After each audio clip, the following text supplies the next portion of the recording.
મહાત્મા ગાંધી બાપુ આ બધું દોડતા ને, હજી આઝાદી નહોતી મળી પણ હજી આમ દોડતા હતા. એમાં એક ભાઈ પોપિયું લઈને આવ્યા. પોપિયાની શીરું કરી દીધી, ચાલ ઉતારી નાખી ને ગાંધી બાપુને આમ ડીશ આપી કે લ્યો બાપુ પોપિયું ખાઓ. એટલે ગાંધી બાપુ કે તમે ખાવા રે? તાકે મારી ઈચ્છા નથી. તમારી ઈચ્છા નથી? ભલે ઘડીક પડ્યું એમ કરીને ગાંધી બાપુ એની કુટિયામાં કંઈક કામે ગયા. એ અંદરથી બહાર આવ્યા ને તો ઓલો બેઠો બેઠો શીરું ખાતો હતો. તો ગાંધી બાપુ કે તારી ઈચ્છા નહોતી નહીં? તાકે મારો વિચાર ફરી ગયો. બાપુ કે ગાંધી બાપુ કે આજ પછી મહેરબાની કરીને કોઈ દી અહીં ગળતો નહીં. તક કા? તક તમારા પોપિયા ખાવામાં વિચાર ફરી જાય તો એ આઝાદી દેવરાવે કોઈ દી મરી જાવ તોય ન કરે. તમારા પોપિયા ખાવામાં જો વિચાર ફરી જતા હોય. પહેલું વહેલું જળ સ્વચ્છતા અભિયાન કોઈએ કર્યું હોય તો ભગવાન કૃષ્ણએ કઈ રીતે કે આ યમુનાની અંદર કાળો નાગ હતો, આખી યમુનાને ઝેરી કરી નાખી હતી, ફેક્ટરીનું પાણી નાખી નાખી. આ કાળી નાગને નાખ્યો એટલે શું? જળ એને બારો કાઢ લઈ ગયો એટલે યમુનાને સ્વચ્છ કરી. નહીતર ગાયુંથી પાણી નહોતું પીવાતું. જો એ ધરાનું પાણી ગાયું પી જાય તો ગાય મરી જતી હતી. એટલો ઝેરી કાળો નાગ હતો. કાળી નાગ નાચ્યો ને ભગવાન, નાચ્યો એટલે આ રીતે એ ત્યાં ગયા એટલે ત્યાં જો એનો જે સ્ટાફ હતો ને, કેતો નાગણ તને, નાગણે કીધું ને કેતો તને હાર આપું, કેતો આપું દોરીઓ. આ રિશ્વત દેવાની વાત આવી. કૃષ્ણને કીધું કે આમ જો હાર દીધી હોનાનો વયો જાય ને, અમારો હાલવા દે ને. અને ભગવાને કીધું કે નહીં, નથી નાગણ તારો હાર જોતો, નથી જોતો મારે દોરીઓ.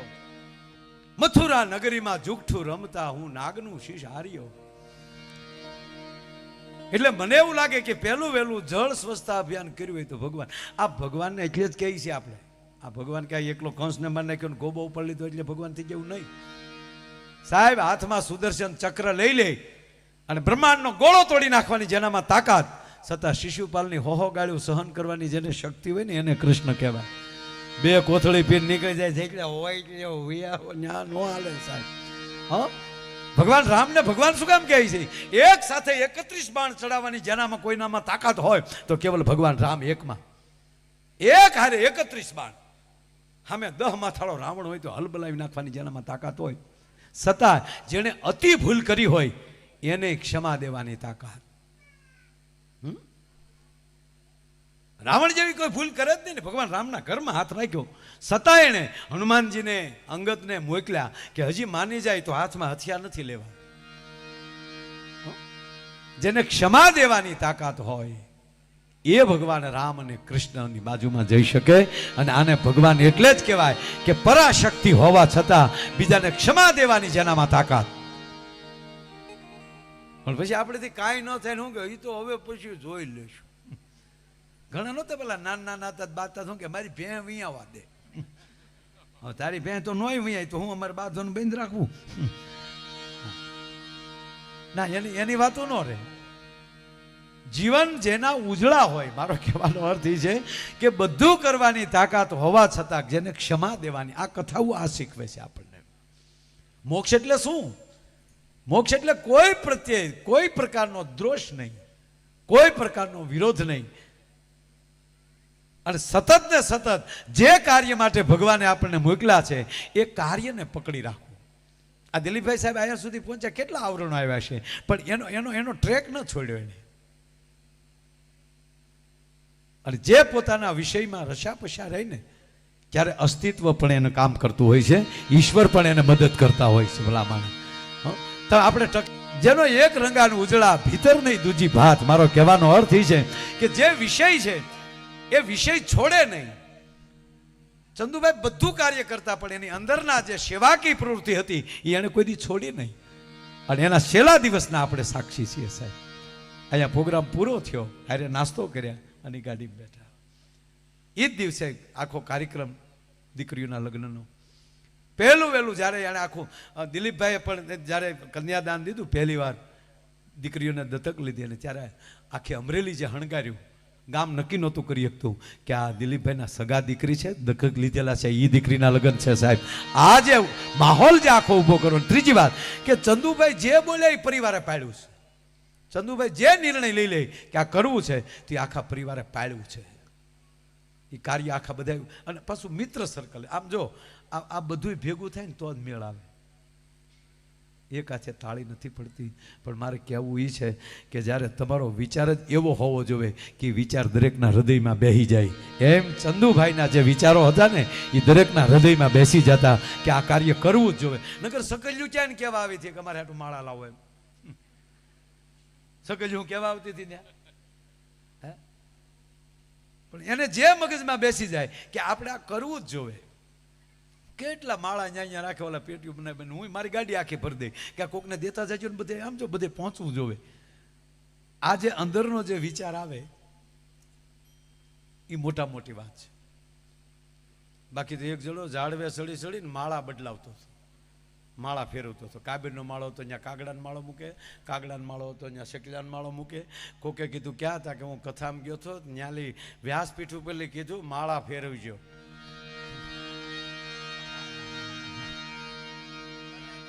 બોલો લ્યો હવે ઓલા આ માળાનું કહેતા હતા ને ઓલો શકલાન માળા સમજો. હવે ઈ માળા ફેરવે એના માળા કોઈ ઠેકાણે રહે ના. ગજબ છે અમુક માણસો.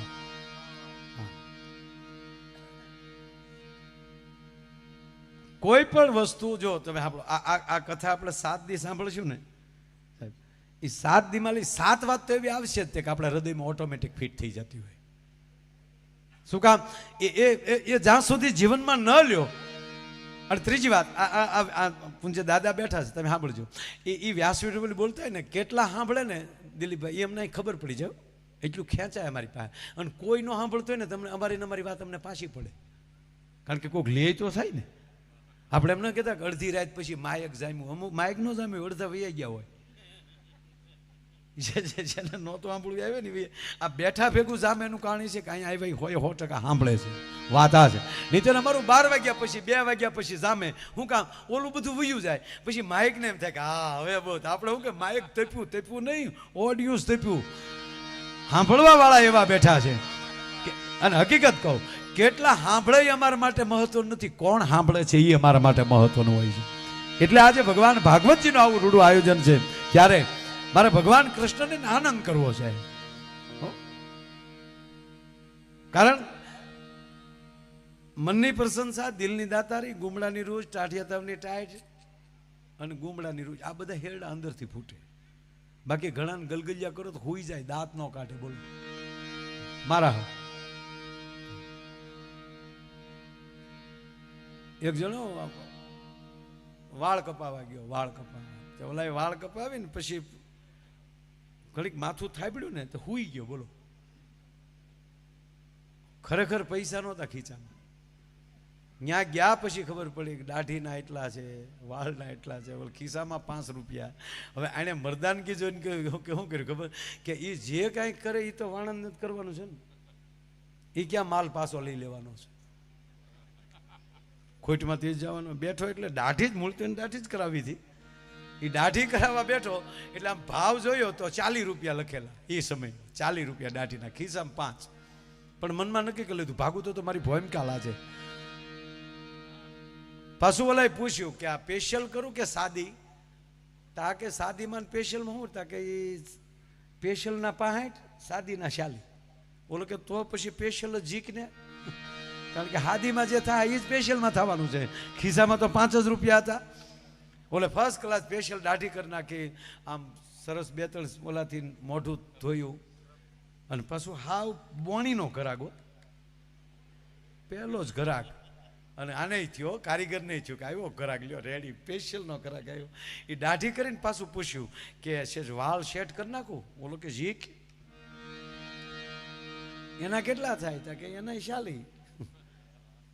તા કે જે દાઢીનું થાય, વાળનું થાય. જી કે વાળ કાપી દીધા પછી કીધું આમ હીટ મારી દઉં? તા કેમ? તા જેમ રાખવા એમ રે. તા કે જી કી એના કેટલા? તા કે એના 20. એ 20 માં ઈ કરાવ્યું. પછી કીધું કે આમ તેલ નાખીને માથું થાબડી દઉં? તા કે એના કેટલા? એ હું કામ એના કેટલા પૂછતો? એ મને નથી હજી સમજાતું. એને ક્યાં દેવા થાત પૂછવાનું રહ્યું. ઓલો કે એના 15. લેખો શાળીએ પગ્યો, માથામાં થાબડ્યું તા તો હુઈ ગયો. બોલો એટલું લેણું માથે તોય હુઈ ગયો વગર હપ્તે. બોલો ઠોહો માર્યો, બધું પૂરું કર્યું. જાગો, ઉઠો ભાઈ, પૂરું. ઓહો, ખુરશી ઉપર બેઠા ત્યાં સુધી આબરૂ છે. આગળ એલી ઊભા છા ભેગા આબરૂ કેળે સડવાની છે. પણ હવનો ભગવાન હોય ને બજારમાં નજર ફેરવીને, ડેનિસ જેવો એક છોકરો રખડતો હતો નાનો,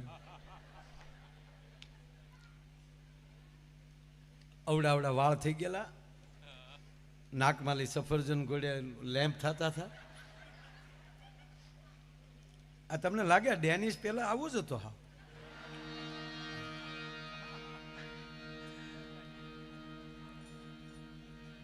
આ તો આપણે કહેવાય નહીં. એટલે આવો છોકરો એક નાનો એવો, ડેનિસ તો મોટો છે, આ તો આમ તો ખાલી નામ લો, એવો છોકરો આમ મોટા મોટા વાળ થઈ ગયેલા ને અહીંયા નાક ઉપર આમ કાળી ટીલરી પડી ગયેલી હો. એ ઓલો જોઈ ગયો, એ ઉતરીને સીધો ઓલાને તે પકડીને ખુરશી બેહાડી દીધો. આના વાળ કાપ ને ત્યાં ગામમાં થોડીક વસ્તુ લઈ આવું. તો ઓલા કારીગરને શું થયું? એ કે કાંઈ એકો શાળીમાં છોકરો મૂકીને થોડો વયો જાય. પેલા તો છોકરાને સર્વિસ કર્યો આખો, વાળ ધોયા ત્યારે તો કાતર હાલ, નગર કાતર બેવડી થતી ત્યાંમાં. વાળ એવા શીકણા થઈ ગયેલા ને આમ ડોંઢિયા ચડે કાતર. તો એ છોકરો આખો સર્વિસ કર્યો, વાળ કાપ્યા. 15 મિનિટ થઈ, છોકરો ઉતાવળો મળ્યો થવા, હવે મારે વહી જવું. ન જવાય બેટા, બિસ્કીટનું પાકીટ લઈ આવ્યો. બોલો, આની કઠણાઈ તો જવો, પાર્લે ખવડાવ્યો. તો ઓલોય મારો દીકરો બેઠ બેઠ જવો ગળે મેં કંઈક બિસ્કીટ ખાયો. એ બિસ્કીટ ખાઈ ગયો, પાછું પાણી પીધું, પછી કીધું કે હવે મારે વયું જવું. ન જવાય બેટા, આગળ પપ્પા આવશે. તો ઓલો છોકરો કે કોના? તાકે આ બેહાડીને જાય તારા પપ્પા નહોતા કે તારા આવશે? મારા પપ્પા ગુજરી ગયા તો 7 વર્ષ થયા. તાકી તાર પપ્પા નહોતા કે ના ના મારા પપ્પા નહોતા. આ તો મને એને પૂછ્યું વાળ કપાવ, મારે કપાવા હતા. એ 2 જણા છોકરો ને કારીગર બે વાત કરતા હતા. ત્યાં છોકરાની મમ્મી નીકળી ગોતતા ગોતતા, મારું ટપુડિયું ક્યાં ગયું, મારું ટપુડિયું. ત્યાં ટપુડિયું ટાસકા જેવું થઈને ખુરશીએ બેઠેલો. અને બેને જે કાકડા મળ્યા ભાઈઓ, કારીગરને કે તારું નરકમાં સારું નહીં થાય. મારા છોકરાના કરના વાળને ઈ તે ઉલાળી નાખ્યા. બાબુ 400 રૂપિયા લાપસી ના આપ્યા ત્યારે કારીગરનો છૂટ ગયો સાહેબ. આ ગાંઠના ગોપીચંદ ગયા. માટે પ્રભુ તને એક શું કદી ના કહું, વાલા તું આપે એટલું જ લઉં. એ વાલા મારા આપે એટલું જ લઉં.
છતાં પણ ખવાય બાજરો ને ઘઉં એ વાલા મારા ખવાય બાજરો ને ઘઉં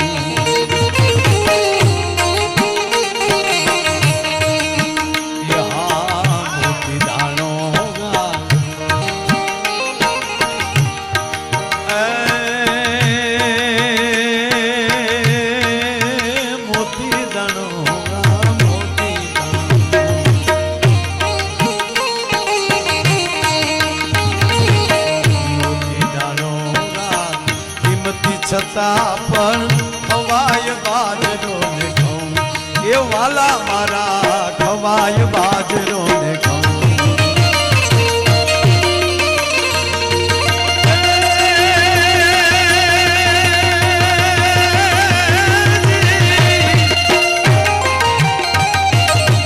મિલના માલિક ટાકા પેરે નહીં મિલના